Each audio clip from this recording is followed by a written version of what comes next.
Pegasus spyware అంశం మళ్ళా వార్తలకు వచ్చింది.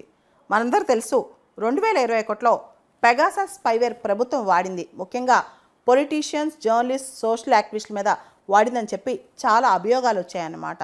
దానికి సంబంధించి సుప్రీంకోర్టులో కేసు కూడా పడింది. అయితే సుప్రీంకోర్టు దాని మీద ఒక టెక్నికల్ ప్యానెల్ అపాయింట్ చేసిందనమాట.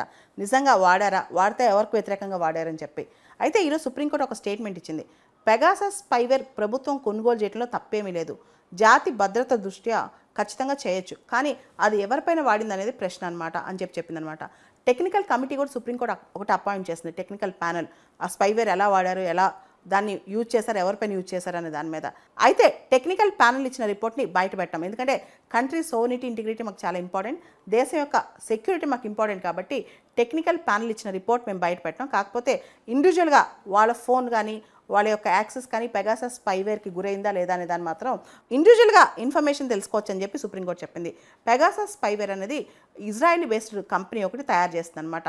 Israeli based cyber arms company NSO group అని చెప్పి వాళ్ళు తయారు చేశారు. ముఖ్యంగా iOS కానీ ఆండ్రాయిడ్ కానీ వాడే మొబైల్స్లో ఈ స్పైవేర్ ఇండక్ట్ చేసి దాని ద్వారా మొత్తం ఇన్ఫర్మేషన్ లీక్ చేస్తారంట.